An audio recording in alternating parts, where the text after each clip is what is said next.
Chicago, for better or worse, the epitome of the modern city. For good or ill, the face of the 20th century, a man-made geometric landscape of glass, concrete and steel.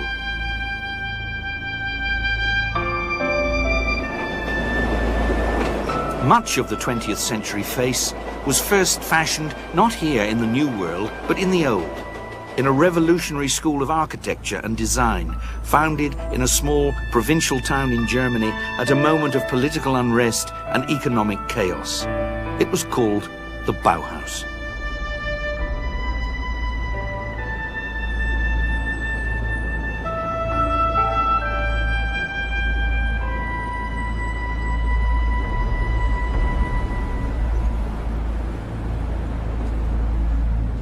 The Bauhaus meant something to everybody. See, the myth was already spread around that if it was Bauhaus, it must be either good or bad, depending on what your opinion was.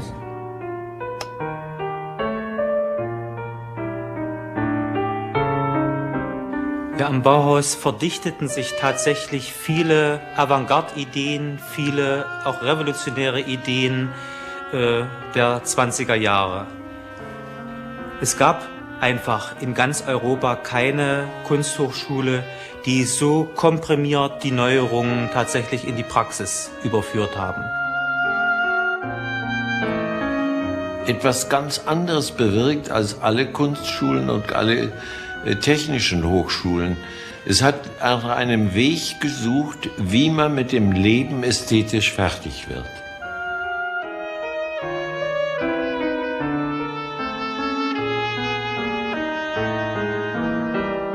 The Bauhaus was the greatest design institution of the 20th century, without a doubt. It's affected everything. Our cities on a huge scale turned them into rather mechanical machines. And it's turned our interiors into rather nice, simplified, kitchen-like instruments.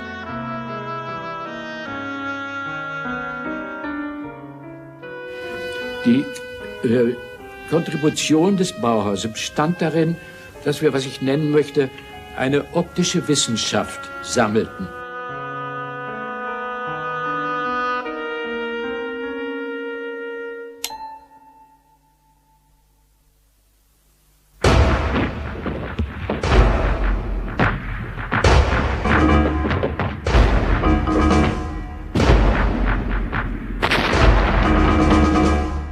The Bauhaus was born out of catastrophe. The new world it helped to shape came painfully into being some 3/4 of a century ago, even as the old world was collapsing. The Bauhaus was the idea of Walter Gropius, a German architect who, while serving as an officer in the Great War, dreamed about a school of art and design that would help change the world.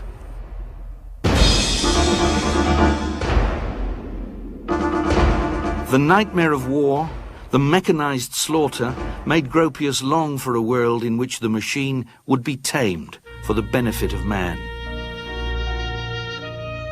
Well, I still remember when I came out of the First World War, and there was one moment in my life which I do not forget, but all of a sudden I became aware that I would have to take part in something completely new, which would change the conditions I had been living in before.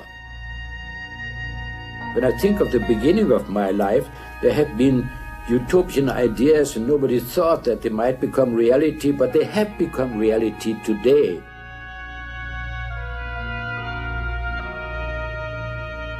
After the war, Gropius began to make his utopian dream come true.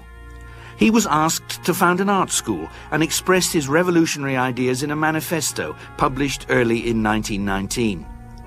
The school would be called the Bauhaus, Building House, and the manifesto was illustrated by a dramatic woodcut of a Gothic cathedral, its spire soaring up towards the starry sky.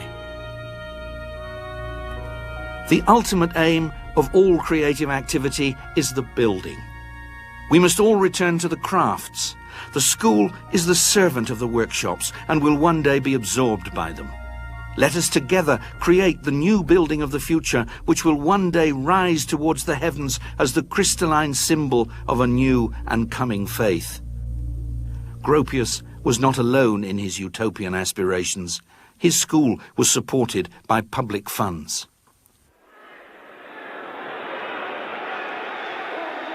The revolutionary tone of the Bauhaus Manifesto echoed the spirit of the times.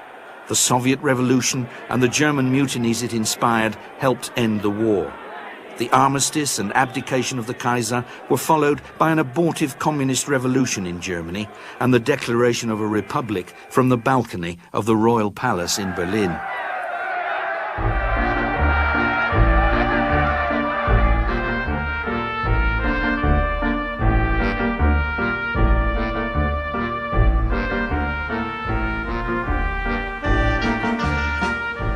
The Bauhaus was founded in the old city of Weimar, where the new German constitution was also devised.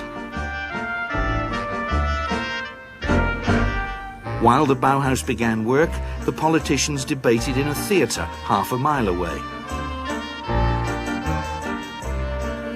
They met there because Weimar was less troubled by rioting than Berlin, and because Weimar, once the home of the writers Goethe and Schiller, was regarded as the cultural heart of the nation.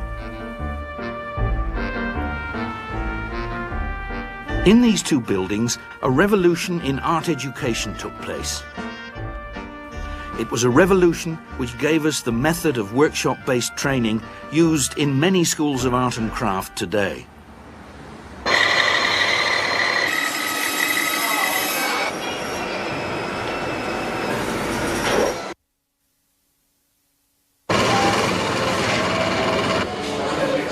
Dann war mir klar, dass eine größere Verbindung zwischen den neuen Produktionswaffen, den Maschinen und dem künstlerischen Menschen hergestellt werden müsste. Infolgedessen habe ich Werkstätten errichtet, in denen die Leute von zwei Seiten erzogen wurden. Einmal vom Künstlerischen und vom anderen vom Handwerklichen. Es ist oft missverstanden worden, dass das auf Handwerk aufgebaut war. Das war aber eine Zelle der Vorbereitung. Man kann nicht eine Maschine verstehen, bevor man nicht die Handwerkszeuge verstanden hat.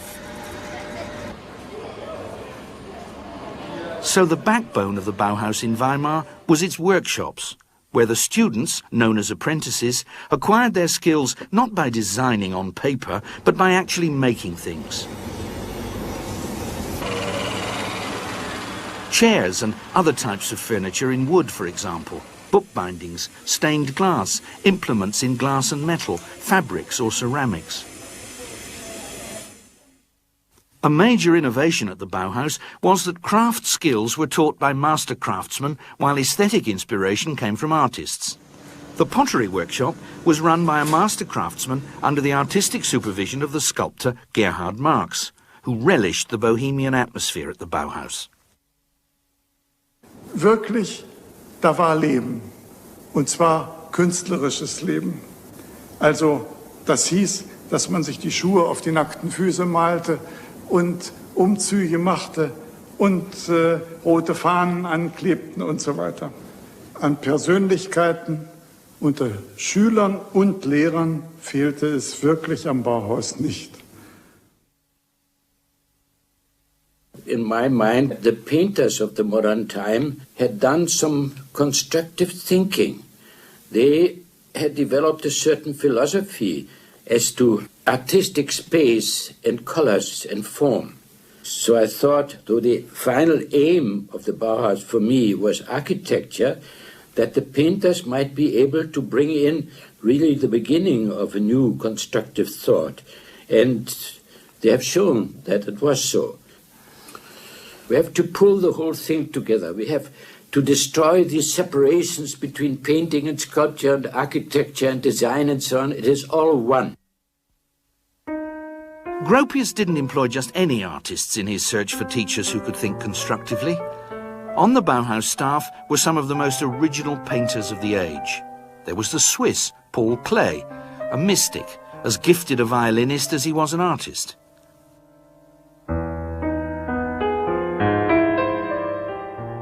There was Vasily Kandinsky too, the Russian who, before the Great War, had virtually invented abstract painting.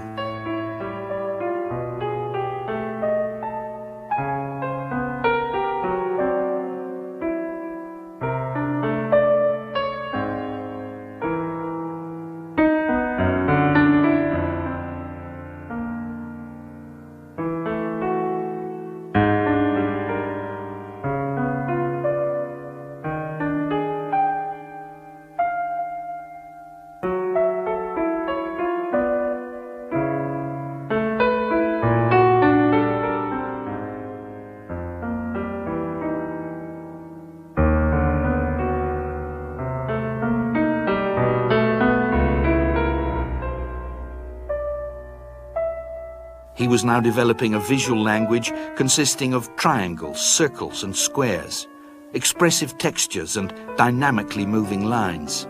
Kandinsky's compositions made no reference to nature. They were shaped by the way he felt.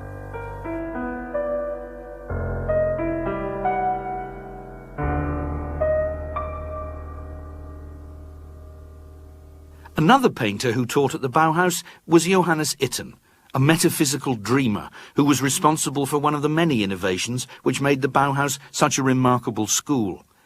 This was the compulsory foundation course, to which Klee and Kandinsky also contributed. Johannes Itten's foundation course was the basic unifying factor in the Bauhaus for its entire period. Johannes Itten was there for 3 years, and he was the one to invent this method of teaching, where he would start off with breathing exercises, with intense introspection, with a kind of Buddhist-like calm, which he learned actually from Buddhism.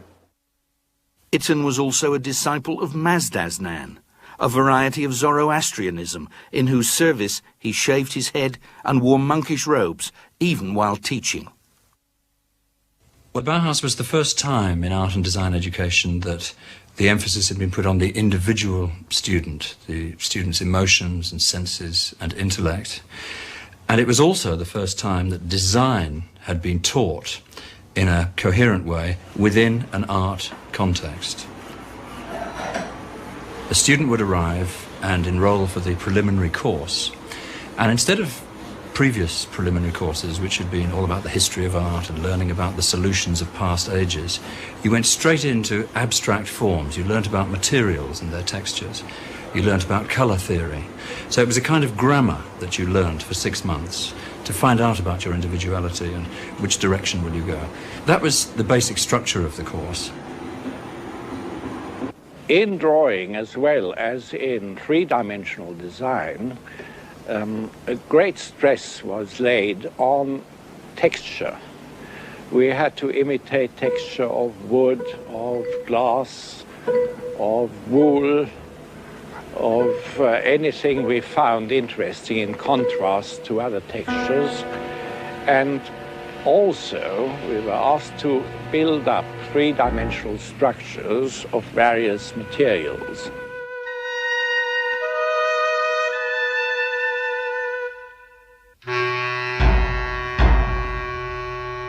Since it was a depression, a period when they had no money, you had to work with what was at hand. So you would say to the students, go out to the junkyard and pick up from the scrap heap where you can, and then try to find out what's in the materials, in the nature of materials.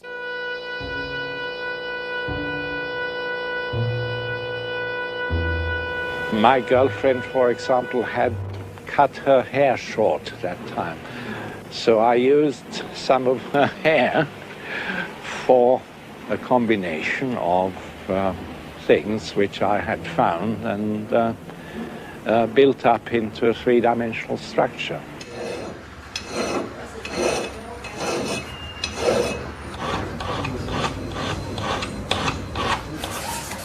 The Bauhaus invented the modern art student. I mean, up until the Bauhaus, art students were rather conformist characters who sat in serried ranks, all doing the same thing, all rather middle-class people doing watercolours and copies of antique sculptures and so on. And from the word go, the Bauhaus attracted a certain kind of rather politically radical student. I was a student, only 16 years old at that time, and I liked it at the Bauhaus because it's so incredibly free, and I could do whatever I liked at the Bauhaus, anything you liked.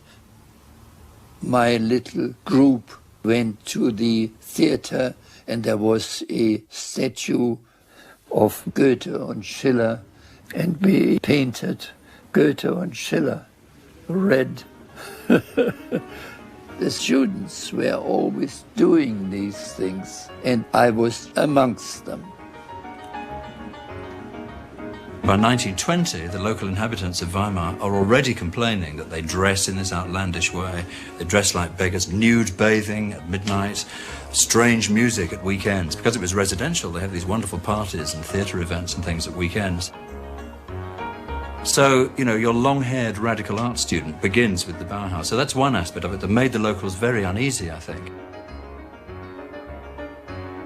When Gropius opened the school in Weimar, he said that he wanted everyone who applied to have a chance to get in. He said there was to be no deference to ladies. As far as work is concerned, we are all craftsmen. One of the problems, of course, was that many, many women applied, far too many as far as he was concerned.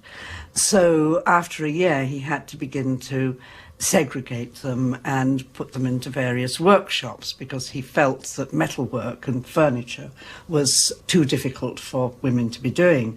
So they were directed into the pottery workshop and into the bookbinding workshop and into the weaving workshop, which means, of course, they are stereotyped to a certain extent into doing what was considered to be women's work. Weaving is women's work. And obviously art can move into textile design and weaving more comfortably, perhaps, than more formal preoccupations. So that in the early years, the designers in textiles are producing these magnificent weaves, tapestries, which are there to be hung on walls.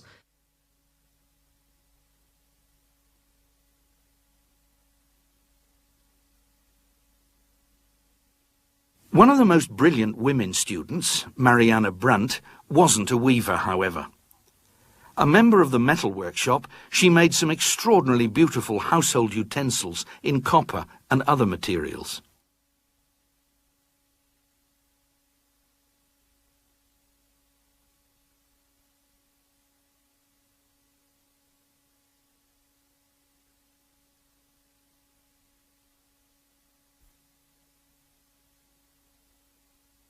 By the time Brandt was producing her characteristically refined and functional objects, the Bauhaus workshops had begun to move away from individually crafted pieces towards products made as prototypes with later industrial manufacture and a mass market in mind.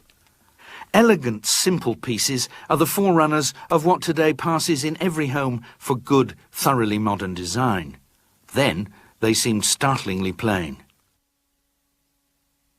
Everyday objects like tea infusers were designed in terms of their function and the need for mass production. Some products were already being manufactured in series by the Bauhaus workshops. A chess set with pieces signalling the way they moved across the board sold well. A cradle consisting only of triangles, circles and rectangles in the primary colours remained unique. A range of wooden toys made up of separate, brightly coloured elements is still on sale today. The design of many of these products was closely linked to foundation course teaching, in which there was an emphasis on colour and geometry. In the foundation course, attempts were made to subject form and colour to scientific laws. Kandinsky taught that the primary forms, the circle, the square, the triangle, represent and convey qualities identical to those inherent in the primary colours, blue, red and yellow. Primary colours and shapes also inspired the productions of the Bauhaus theatre workshop.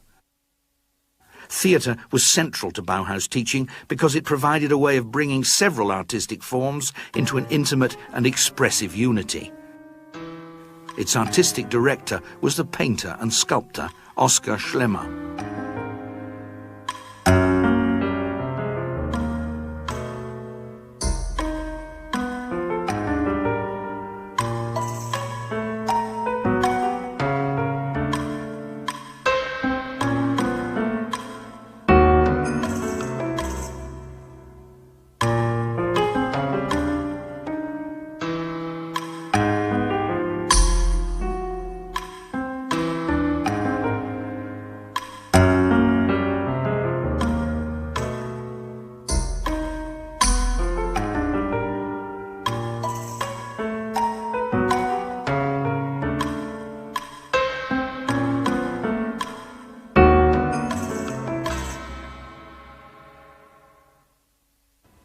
Ich halte die Bühnenwerkstatt des Bauhauses für eine der wichtigsten, zentralen Punkte dieser Institution, weil sie am deutlichsten den Gemeinschaftsgedanken in die Tat umgesetzt haben.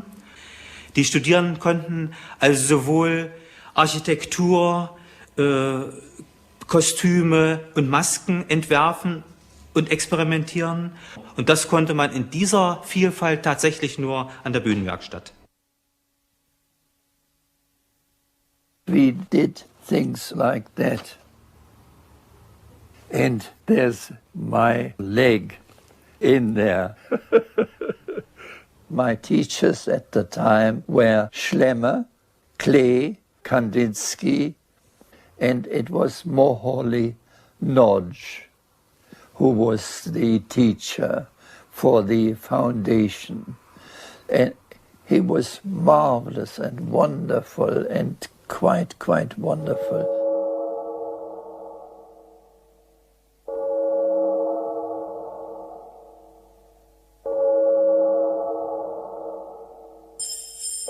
Laszlo Moholy-Nagy was a Hungarian constructivist and the master of many media. He took over the foundation course in 1923, sweeping away Itten's metaphysics and mysticism, replacing them with the mystique of the machine. Moholy-Nagy was an extremely lively personality. He was almost childlike in his interest that everything new which came up in techniques and so on electrified him. He went right after that. He was an experimental fellow. He tried everything out himself. He was perhaps the closest friend of mine in the Bauhaus, and we influenced each other quite a bit. Moholy-Nagy was understanding what was going on in the economy and in the industrial life of the modern time, and tried to build his ideas into that.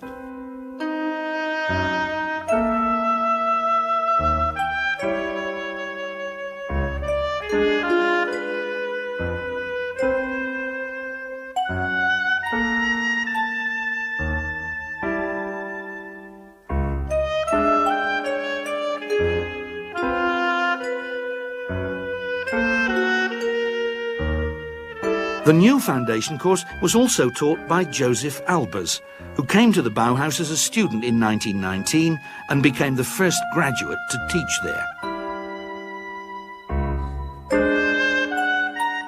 Wenn ich aus einem Material etwas herstelle, dann sollte ich die Kräfte, die in dem Material sind, auch benutzen und nicht zudecken.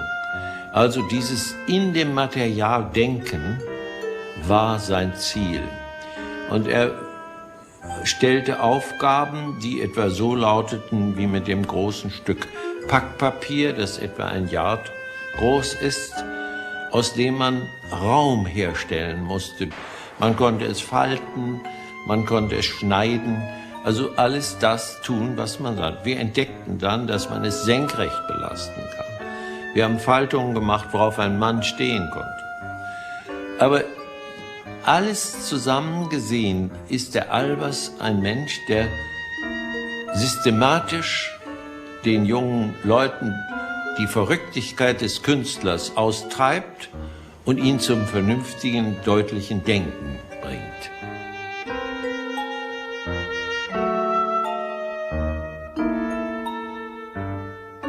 The paper constructions made under Albers' supervision trained the students to think not so much like artists as engineers. In 1923, the Bauhaus finally went public. The local government demanded to see what was being done with taxpayers' money, so it was agreed to mount an exhibition. Die Ausstellung von 1923 hatte einen doppelten Charakter. Einmal stellte sie die Arbeitsergebnisse der ersten Jahre der Schule in sehr wirkungsvoller Form dar in Weimar. Es brachte sehr viel nationale Aufmerksamkeit, ja sogar auch einige internationale Aufmerksamkeit nach Weimar. Zugleich aber machte diese Ausstellung schon die Wende von dem eher expressionistischen frühen Bauhaus zum konstruktivistischen späteren Bauhaus deutlich. The most important feature of the exhibition was a house built on a hill overlooking the Weimar Park on a street called Am Horn. The site was on a field used to grow fruit and vegetables for the Bauhaus canteen.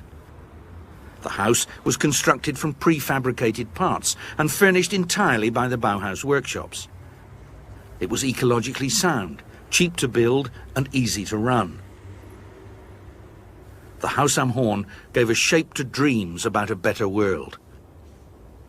The Haus am Horn was the experimental house built with the purpose to be so economic in price that a skilled worker in Germany would be able to afford it, with all the mod cons included, like central heating and bathroom.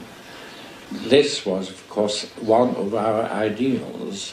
We wanted to penetrate into the mass market because we thought once our things are economically priced for the man in the street and, let's say, available to be bought in shops like Woolworths, then, of course, we will succeed in changing the environment. And that we felt would be also changing man towards a better being.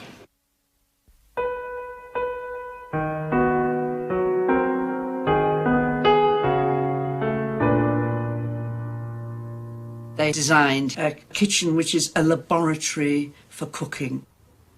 They are using ceramics and glass that's been designed in the workshops, and it's not a sort of kitchen living room which most medium-class houses intended to have, or a kitchen in which the servants would work, which is totally segregated from the rest of the house. It's part of the unit of the house, but at the same time it's laid out along rational principles. In these kitchens, they had everything, the storage, the layout, to produce an efficient centre of the household. The kitchen is remarkable in that it's a very early expression of American ideas of household management.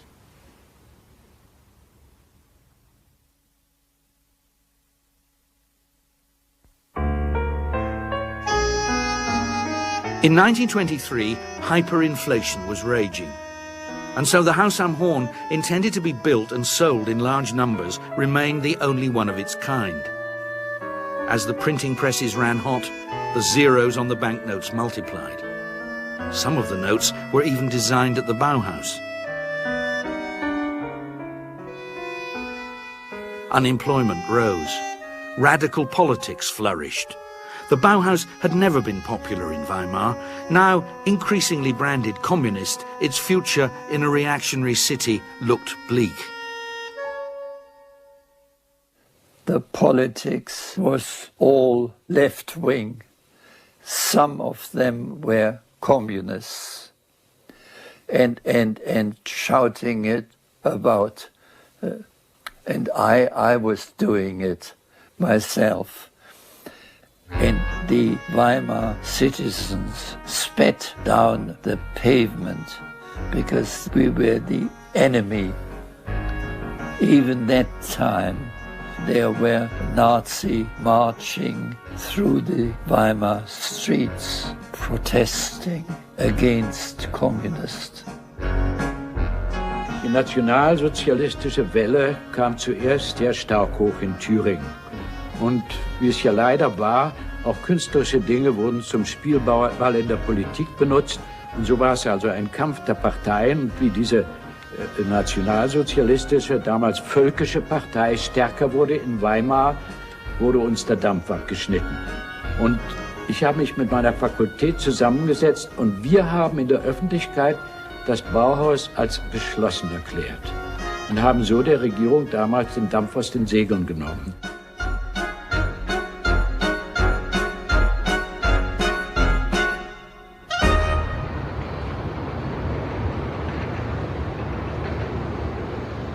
In 1925, the Bauhaus reopened in Dessau, an industrial city to the north.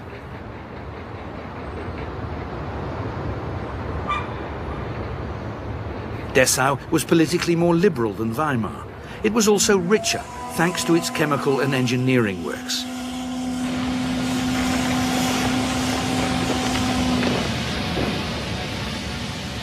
Junkers, one of the world's most advanced aircraft manufacturers, had its headquarters there.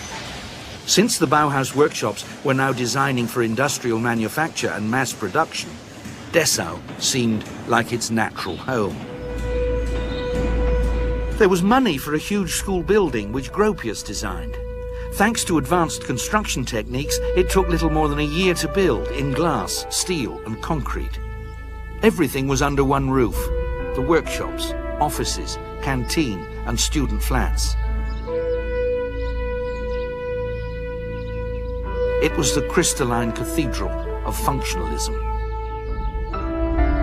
The Bauhaus was one of the first buildings in Europe to express the hunger for directness and simplicity which affected architecture almost everywhere at the time and were the most visible characteristics of the international style. Es ist in seiner Anmutung ein kristallines, klares, wunderschönes Gebäude, ein Musterbeispiel für Konstruktivismus. Und es ist bautechnisch ein unglaublich modernes Gebäude, denn alle die großen Glaswände sind Vorhänge, die von oben herunterhängen. Die stehen nicht. Sie sind nicht tragend, sie sind Vorhänge. Filled with light, uncluttered, somehow severe and clinical, the Bauhaus looked less like an art school than a huge laboratory. Appropriately enough, its leading teachers, Kandinsky, Klee and Gropius, looked less like artists than chemists or mathematicians.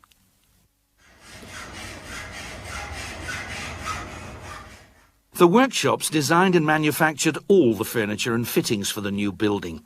They were elegantly plain, intensely rational, and made by machines in new materials. In the workshops, handicraft yielded totally to design for industrial manufacture. Modern life demanded modern methods and materials. In furniture, metal replaced wood. Screws, glue and dovetail joints were superseded by welding.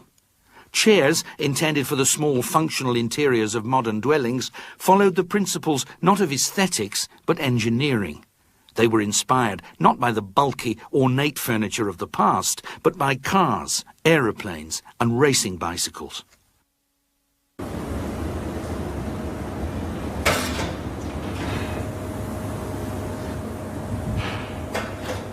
A chair, known as the Vasily, was designed for Kandinsky.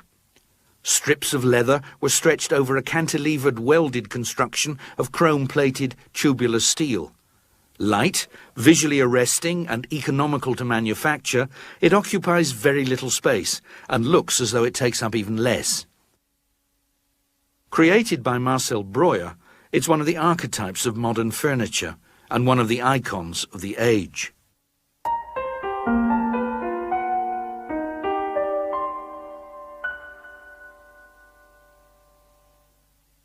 Photography was exploited not only as an art form, but also as a means of visual communication. Experiments were made with photomontage, double exposures and overprinting.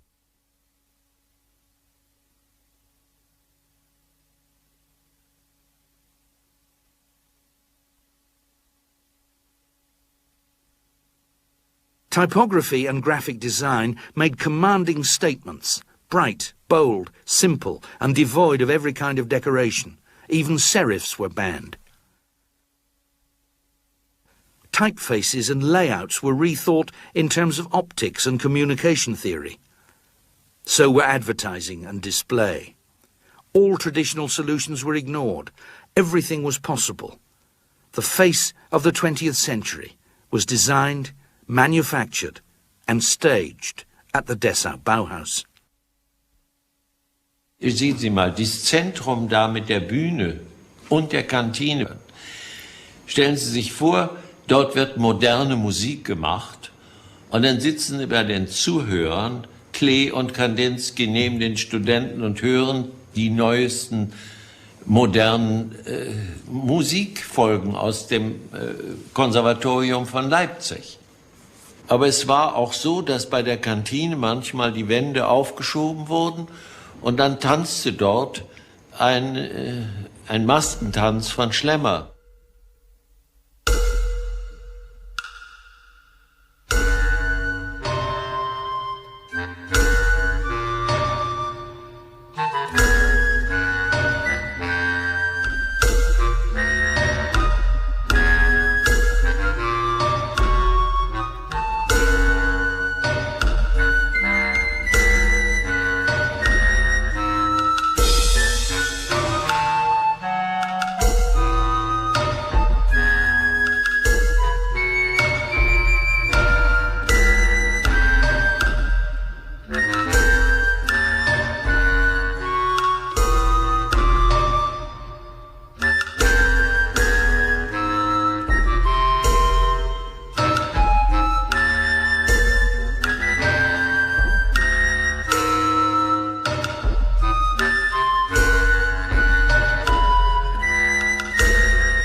Es waren richtig gehende Feste.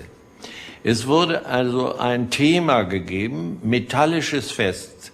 Und dann musste man sich danach etwas erfinden, was in diesem metallischen Feste eben richtig war.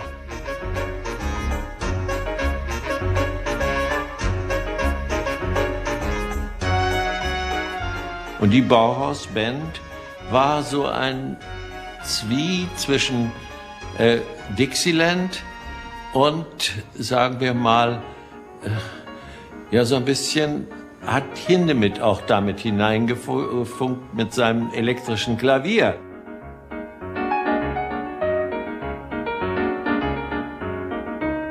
Wenn wir uns auf die Straße wagten, besonders die Weberinnen, die in Hosen gingen, dann war immer ein Aufruhr da. Das ist unmöglich, sagten die Leute.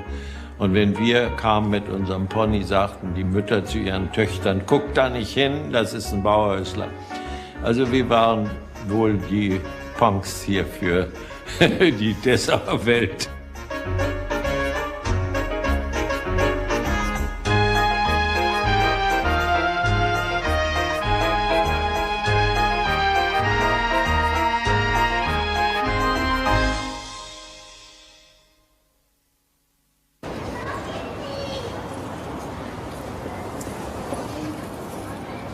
The biggest change at the Dessau Bauhaus was the introduction of an architecture department. Students collaborated on the planning and design of an estate of workers' houses in a Dessau suburb.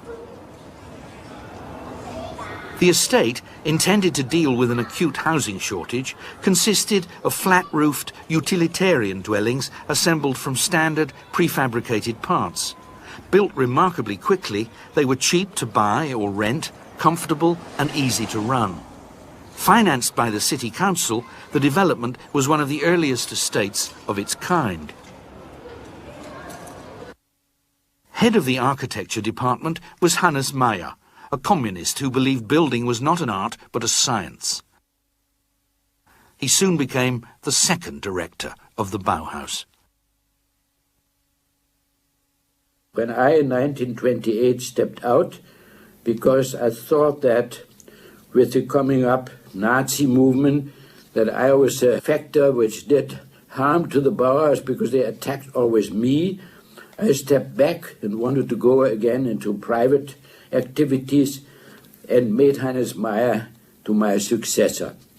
Hannes Meyer had not told me about his strong leanings towards the very leftish political side.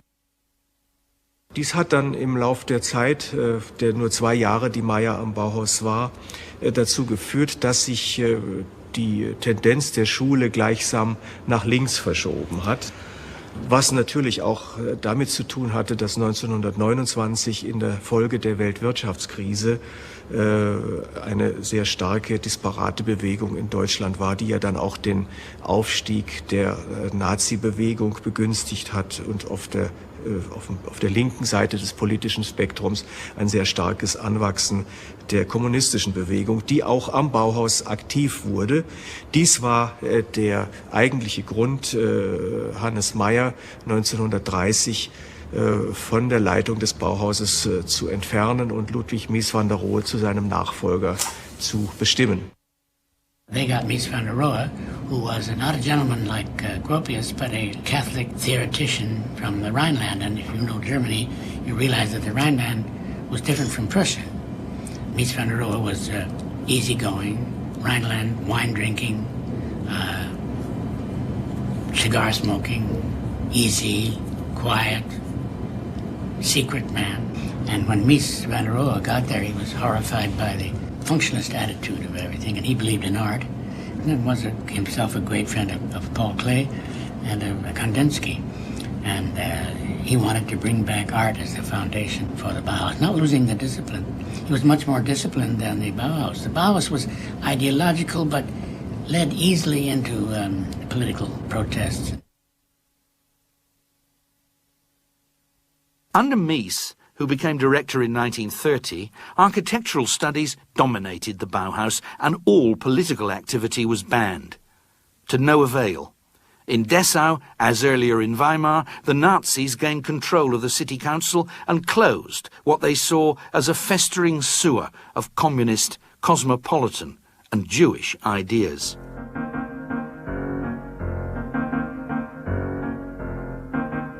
Sie nannten uns Kulturbolschewisten. Also alles, was bolschewistisch war, war ja kommunistisch, war also böse.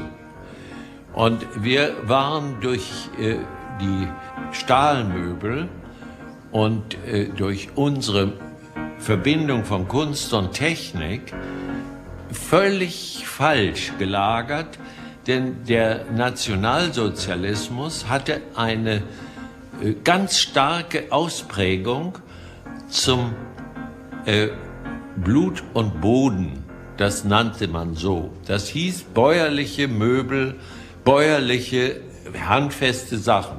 Dabei ließ er sich vom Speer Möbel machen, die waren wie die auf den Dampfern, wie sie auf den großen Schiffen.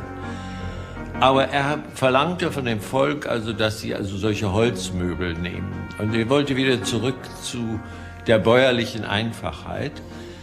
Und das war der Sache. Und dann gab es Brauchtum und Sitte. Dann wurde auch noch getanzt. Also, und unsere Jazzmusik war ja absolut verboten.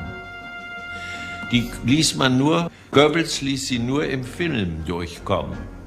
In Filmen durfte man ein bisschen so Tanzmusik machen und so. Die hassten uns, weil wir was anderes machten.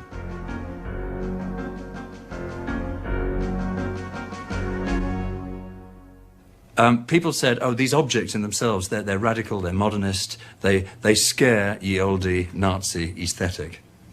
That simply isn't true. Bauhaus artifacts were on sale throughout the 1930s in Germany. In shop windows, you'd have a Marianne Brandt kettle next door, a teapot next door to Nazi swastikas and souvenirs of the regime. There's even a famous postcard of Hitler reclining in a tubular steel chair. So it wasn't the objects which caused the problem. The Nazis quite understood industrialization. I mean, autobahns, gas stations, the four-year plans, you know, the Volkswagen. They understood all that. It was the teachers and the students. And it was that image of the Bauhaus that got them into trouble. Stormtroopers commandeered the Dessau Bauhaus, shattering glass, throwing tools, files and furniture out of the windows. Another sinister kind of school took over the building. It trained party functionaries. The last home of the Bauhaus was Berlin.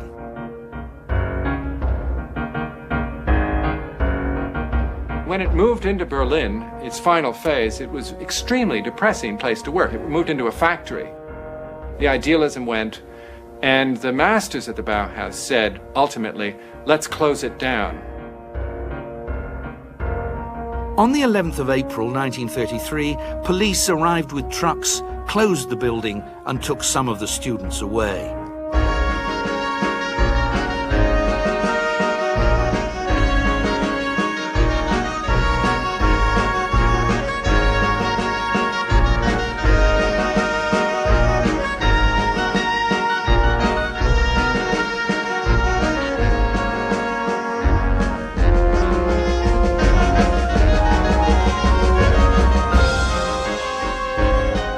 By the beginning of 1933, the Nazis had come to power throughout Germany.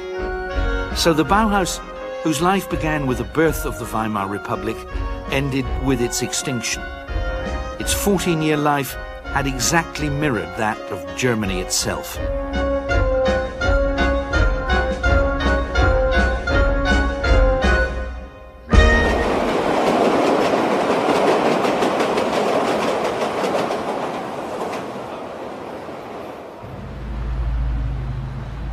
The Bauhaus died in Germany, but its teachers and students spread out throughout the free world, taking their ideas and convictions with them. These took deepest root in America, particularly Chicago. Ironically, the enormous reputation and influence of the Bauhaus were enhanced by Nazi persecution. Transplanted to the New World, the Bauhaus idea proved more fertile than ever. Thanks to the presence there of Gropius, Mies van der Rohe, Moholy Nagy, Albers, and many other former members of the Bauhaus, the American city became the architectural proving ground for the industrialized world. Not only the definitive face of the 20th century in architecture and design, but still a crystalline vision of the future.